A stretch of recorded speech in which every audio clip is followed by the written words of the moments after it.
What does it take to modernize a school district fleet while also keeping focus on the people in your operation?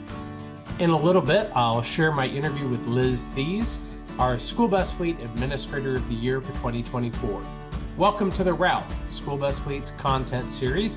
I'm Wes Platt, Executive Editor.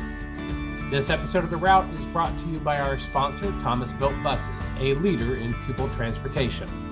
Click like on this and all our other videos, subscribe to our YouTube channel, connect with us on Facebook and on the site formerly known as Twitter and on LinkedIn. You'll find our social media links in the details of this video. Okay, let's get rolling.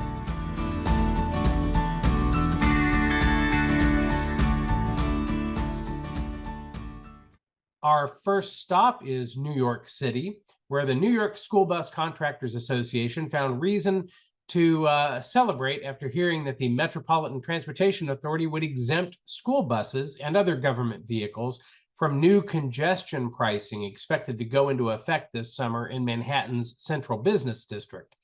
Said NYSBCA President Thomas W. Smith, "It's a win for the school bus industry to have yellow school buses exempt from the MTA congestion pricing. School buses reduce congestion while transporting students to and from school and are the safest form of transportation." Our next stop is Washington, D.C., where members of the National School Transportation Association traveled in March to meet with legislators about the chronic issue of illegal passing of stopped school buses. You may recall that back in July 2023, the National Association of State Directors of Pupil Transportation Services, or NASDPS, released a survey showing that across a 180-day school year, school bus drivers saw an estimated 43.5 million incidents of motorists illegally passing buses with their stop arms extended and warning lights flashing. That was an increase of more than 4% from the previous year.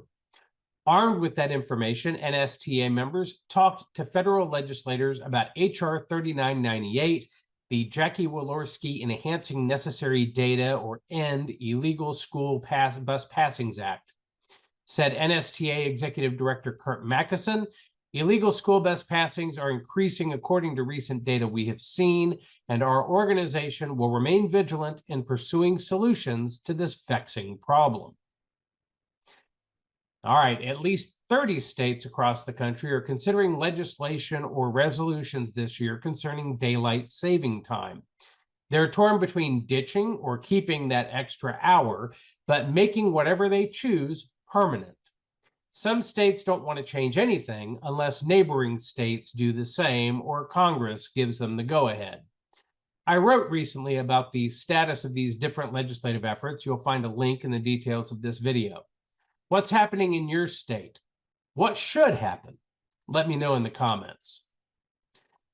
All right, next, let's head to Arizona, where Liz Thies serves as Transportation Director for the Mojave Valley Elementary School District. We received dozens of nominations, many great candidates, but hers stood out for the effort she put into modernizing her district's fleet while also coping with the team's flagging morale. I had the privilege of talking with her recently, and I look forward to officially handing her the award at our School Bus Fleet Connects event in Scottsdale in September. It'll be the first time we've been able to give the award in person since before the pandemic. All right, here's that interview. All right, so today we're joined by Liz Thies from Mojave Valley Elementary School District in Arizona, and she has been selected as School Bus Fleet's Administrator of the Year. I'm really happy with that selection. She was recommended by her superintendent, Cole Young. Liz, why don't you go ahead, tell us a little bit about yourself, how long you've been with the district? Well, I believe I took about 10 months off. Okay. I was dispatched. I left for a little bit, but I came back as a sub just to help out for those 10 months if they needed. But 10 years, I think 10 years in July or August, that I've been with the district. I started out just as a driver, rookie. I learned, started first route, and about a year later, I was dispatched. And And then once I became dispatcher, I kind of ended up being kind of the secretary. My director at that time had retired. So they brought in another director. And that's where I started. I really, just as dispatch, I was taking a lot of director roles, helping out that way. So that's why I learned so much. So when our last director left, I was actually, that's that portion I wasn't here. I left for a little bit. And then when he left, I reapplied. I applied and I got the position. When I was just the dispatch watching my directors, what I learned from them, what I know could be better, I've just been trying to make it better. So, and it is. That's excellent. So, one of the things that, well, two primary things stuck out for me in the nomination form that is it Dr. Young? That he's Not Mr. Young. Mr. Young, that he sent in. First of all, was your approach to modernizing your fleet and trying to bring that up to current standards and beyond. And also about morale. So the first thing I want to kind of go into is your fleet and what you've done to modernize it, because I know it's more than just getting a new shiny bus. Oh, we've got a. Well, it was grants. Really, it was all about the grants. Because our fleet was aging horribly. Half our fleet was 2007s. The other, I think we had 5 or 6 that were new. Our buses were breaking down a lot. And to buy a lot of buses, a lot of money. So they came out the clean bus grants and so forth. So the district, myself, and I believe director of operations at the time, just got together to find out what we needed. The first time we got rejected. The second time we went in, we knew more what they wanted, answering everything. And you know what? Let's go ask for even more. I remember Mr. Young was saying that. Let's go ask for even more. And at the time, I think it was Mr. Turco wrote the grant. We all got, the information that we all needed. The district ourselves wrote that grant. And we were awarded the $2.7 million for the first 7 electric buses. They're not in our fleet yet. We have them. They're in, or they're still at our dealers, but waiting to move up this way once our new bus yard is done, because we have to do infrastructure also. So hopefully by the 24-25 school year starts, we have our new 7 electric buses going. And we're going for 3 more, 2 regular and 1 sped of those. Okay. And besides the electric buses, the green buses you've got coming online, I know also you kind of modernized how your routing is done, right? Yeah, we also applied we got a second grant. I think it's A to Z, another grant that it's not off the top of my head. That was what helped us with our infrastructure. Also for TransFinder, for new routing software. We got the Cadillac of TransFinder, where now our parents are going to be able to track the buses, when the bus, instead of that waiting in 150-degree weather out here during the summer, at the bus stop, they're going to be able to know when that bus gets in a certain area, they know they could go and walk down to the bus stop and pick up their child. And we'll have the ability to know that their child was put on the bus and when they are also delivered at the bus stop. We'll now be able to track our buses, live, where we can sit in the office and see where that bus is at, or if they have any issues, we're going to be able to see it, also with our cameras that we're installing also. Yeah, that technology is super useful for the district and the parents. It has been amazing to watch. I mean, even here where I'm at in Durham, North Carolina, when I'm getting ready to go pick up my kids for, YMCA camp or whatever, I will see the parents, heading out with their bus, their phones, checking to see exactly where they're at as they get up there. Yeah, for the middle school bus. Yeah, so that's awesome. Yeah. all of our buses are also now, I think it was in the last year or so, all of our buses have Wi-Fi on Okay. each bus. So students, they can, log on to, it was for a learning tool a lot, in case they didn't have internet at home, I could park a bus somewhere and were able to draw off our Wi-Fi to learn if they have to. Right. I know So that that was that really has good. been a big deal in areas Yeah. that are in need of that sort of thing. I mean, Yeah. you take it for granted where I'm at, but Oh, yeah. but I can definitely imagine that in rural areas and in places that just do not have that infrastructure, it is excellent to have that handy. The next Yeah. topic I want to touch on is the morale issue, and this is Okay. really, I know that when you came back and took over as director there, that was a challenge for your group, right? Yes. So, kind of Yes. talk about what you were dealing with, and then how you, for lack of a better word, fixed it. How did you improve things? Well, when I left during this time, I think what brought down the morale so bad was I did leave for 1 year, and then the director left at the same time, Mm, and everybody was upset. You know, drivers don't like a lot of change. yeah. They don't know what's going uncertainty.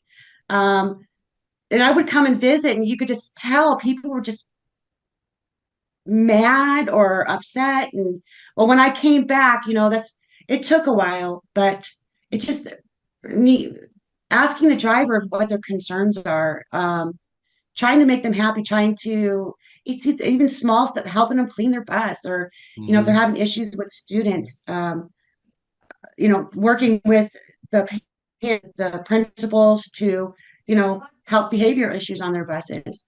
Also, it's having like birthday parties, recognizing that what they do and being thankful that what they do every day. And it's not an easy job. Yeah. But I guess that drivers love what they do. Yeah, you have to, right? They love the kids. Yeah, that you have to love this to do what we do. And I try to recognize, like, we're just getting ready to start a raffle for the last 7 weeks of school for being on time, attendance. We're also doing cleanest school bus, happiest driver, the most helpful driver. Have their other co-workers vote on um, on all this, and I hope that helps them too. And we do potlucks, and everybody likes to eat and loves sweets Mhm. and all that kind of stuff. So, and Yeah, it does help. yeah, and I think consistently when I talk to directors about morale issues like this, that taking those opportunities to celebrate the people and Yeah, recognize their yeah, accomplishments, their achievements, no matter how small, it could be as simple, like you said, as celebrating a birthday. Just yeah. not everybody has that that kind of circle of friends or somebody that would do that for them, No, they don't. That is and true. that's a great thing to do, I think. Yeah, My last question for you is really because I know that you have not always been in school transportation. You kind of came from no, you were in the corporate world for a while yeah, and came to this. So there are other people out there, and in this day and age, there are a lot of opportunities for people to be bus drivers. There's a lot of opportunities for people to get yeah, into routing and school transportation jobs. And a lot of them would probably have to come from other careers because the people who have been in yeah. these jobs seem to be leaving a lot. Yes, So I kind of want to get a sense from you for people who are watching this who are saying, I'm thinking about being a bus driver, I'm thinking about getting into school yeah. transportation. Why should they? What is it that drives you to do this every day? What do you think drives your drivers to do this every day? Well, for one, a lot of bus drivers are retired. Right now, a lot of them are retired. I think we have a retired police officer, Hmm. when engineers, everybody has done something in their bus drivers. Um, well, my main focus was my kids, being with my kids, the most that I can when I'm at work. Well, how bus driving goes, I'm at home too when they're at school, but I Right. could be part of their school experience, be home, their vacations, and so forth. For pulling people in, it's also for the community. Uh, you see a lot more what goes on in your community when you're a bus driver, and the Yeah. needs of kids. And they're our future, and we need to, look after them and make sure that they're being taken care of. That would be another. Why would someone want to come here? Because it's fun, okay? Mhm. And just the camaraderie with your coworkers. It's a fun atmosphere. It could be a great fun atmosphere, and you get to know your community a lot better when you're a bus driver. Just really a lot of things that are going on at the schools. Yeah. That would be it's anybody, no, not anybody could do it. I gotta say that. But I think that a lot of people out there, they would enjoy it if they love kids. It would be great for them to become a bus driver. Just to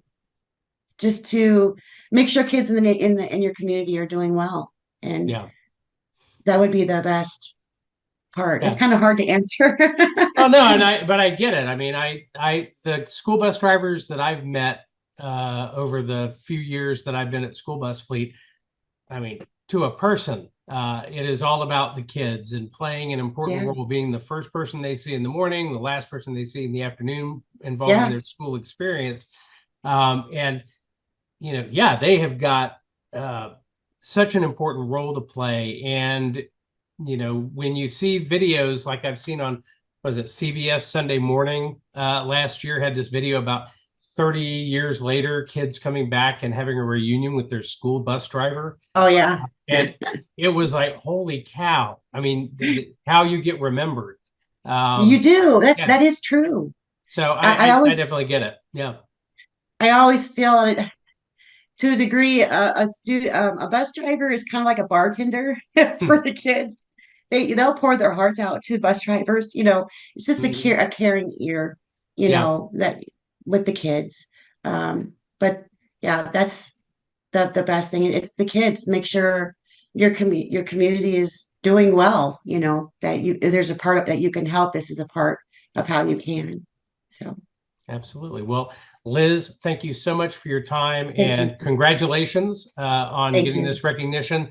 Thanks to Mr. Young for Oh sharing yes. your story and letting us know about you, because that was, of course, critical. There's school districts all over the country that were submitting nominations, and we get that every year, and it's great when one stands out. And it doesn't have to be a big city. It doesn't have to be a huge fleet. No. It's just somebody who's making a difference and doing a great job and enjoying that job and helping other people lift up. Yeah. So I'm looking forward to seeing you in Arizona. We're going to be at School Bus Fleet Connects, and hopefully we'll be able to give you your plaque there. But I hope you have a great summer as we're getting into that part of the year. Thanks again so much for your time. Oh, can I say one thing? Of course. I just want to say a big thank you to Mr. Young. Mhm. And if it wasn't for him, a lot of this stuff wouldn't have happened at all.